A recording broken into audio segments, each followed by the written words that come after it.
Hello YouTubers, this is the first video, if we don't count the intro video, which I don't think should count as the first video. So it's the first or the second or whatever, it's the first video. We're gonna get into the painting. We're gonna do a bunch of videos of us just putting paint on the canvas, building the image over time. But before we did that, I wanted to get a quick kind of primer video out of the way because the way that I paint isn't quite like most people paint, and you might be looking at the videos and wondering what the heck is he using or what's he doing. So we're gonna have other videos in the future. We will take a deep dive into some of the other processes and techniques that get us to the canvas. First and foremost, you're gonna notice I keep saying canvas, but I'm actually trying something a little new with this new piece that I'm about to start. So unlike all the other pieces that I've done that have been on canvases, actual canvases, this is going to be a horse of a different color because this is what everything's going on. I don't know how well you can see that there in the camera or how well we can focus in on all of the grids that we have going on here. But this fine beauty is a 3 foot by 3 foot gessoed wood panel. And the reason that I switched to wood instead of canvas is just because another artist recommended it, and that my style of painting is very heavy. Really weighs down on the canvas, moves as you're putting stuff onto the canvas. And someone I know said, well, why don't you use a panel? So we're trying this for the first time. Again, this is 3 foot by 3 foot. It comes gessoed. If you're doing this at home, if you're trying your own painting, you don't need to have something quite this fancy or quite so expensive. But you could even try something like a piece of plywood or any other board. But no matter what you tried, you would want to get some type of gessoed surface on it because the gesso helps the paint to adhere to the surface better, prepares the surface for the paint. So that's what we're using. And that, like I said, we'll go into a little more detail later, but all this grid here is something that I've already drawn on here. Obviously it didn't come like this. That grid is there because, as you'll see, as we go through the painting process, you're putting hundreds and thousands of tiny little tendrils or blobs on the canvas here, on the panel. And as I put those blobs down, it can be really easy to kind of lose your place on the whole piece. So that's why it's gridded out like this. It kind of helps me to understand where I'm at, helps me to create a really detailed map of where the colors go and how exactly they're positioned on the panel. So the next thing I'm going to show you that you're going to see all the time are these and these and these and these and these. I have a couple hundred of these, but this is really just a squeeze bottle. It's an 8-ounce squeeze bottle. These would normally be used for foodstuffs, frosting, sauces, etc. But all of my painting, everything I do comes out of these squeeze bottles. I don't really have a paintbrush. I have a few little brushes that I've used to touch up the sides before I put these things up, but I don't actually put any of the piece on the panel with a paintbrush. These are my paint brushes. Everything that I'm doing, I'm squeezing out of tubes. These have been the ones that I've been using most recently. These are what you'll see most often. This is what I'm going to for almost all of my painting. You will occasionally see me using some of these, which is also just squeeze tubes filled with paint. They're just a little smaller. I was originally using these. These are 4-ounce sizes, and I've upgraded because constantly filling and refilling the 4-ounce sizes got to be a royal pain in my backside. So ain't doing none of that no more. But I do still have some of these things hanging around, and I'll continue to use them until I get rid of that paint because paint's pretty valuable. So I've got that, and even if you see here, this isn't but a portion of all the paints in the bottles that I have. I actually have 203 different colors, I believe, that I use. And those 203 different colors, each comes with at least one corresponding bottle like such, which has my paint in it and eventually, hopefully, ends up somewhere on a panel. So the next thing to show you, of course, is the paint. Now, I know you can say, well, inside of each one of these squeeze tubes, I've got a lot of paint in these suckers, but it doesn't come like this. You can't buy it like this, unfortunately. So what does my actual paint look like? Well, all the paints that I'm using are heavy body acrylic paints. So they come in bottles or tubes that look like this. They come in tubes that look like this. And they even come in a few different sizes, but for the most part, you'll see a lot of things like this. You won't see them so much when I'm doing the painting, because when I'm doing the painting, I'm not taking the paint directly out of these tubes. When I'm doing the painting has already been transferred from these tubes into squeeze bottles. So this is something more like a behind the scenes kind of thing, because I'm doing the actual painting job. You won't see this much at all. But these are all of the paints that I get come from two different companies. One is Golden, and if you've been doing a lot of, I don't know, artistic style painting, you're probably familiar with the name Golden.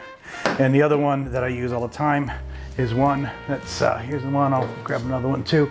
These are from a company called Liquitex. Once again, Golden, Liquitex. When you're looking for heavy body acrylic paints, they are two of the main names that you'll find. These little suckers are fairly expensive.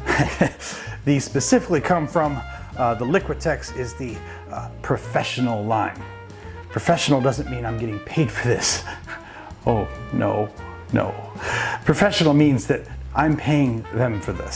So they slap professional on this because they want you to give them a lot of money, and I give them a lot of my money. But you get good paints, and in future videos we'll go over what I think makes the difference between these professional grade paints. The Golden are called the artist colors, because you know, if you use regular paint, you're not an artist, you're just a poser or something, I guess. But you got to get the artist colors, or I think next year they'll probably change it to artisanal colors, and then they'll double the price or triple it. But I guess that makes you an artist if you use artist colors, and it makes you a professional if you use Liquitex professional, or at least it means that they are professionally taking your money.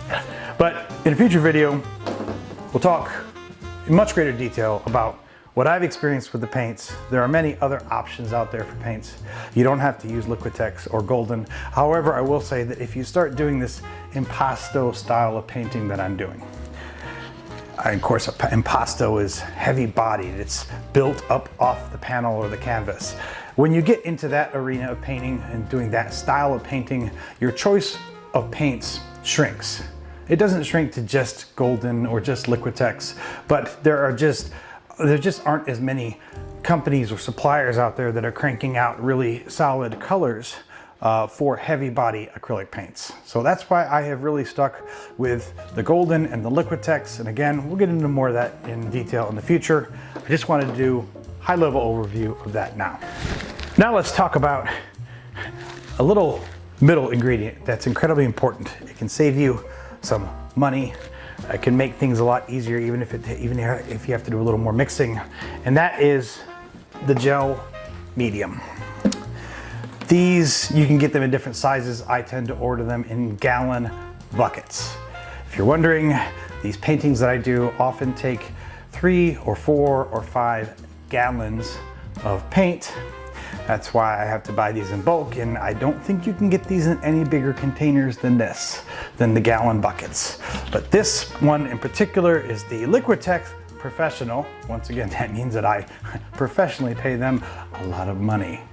It's the Liquitex Professional Gloss Super Heavy Gel.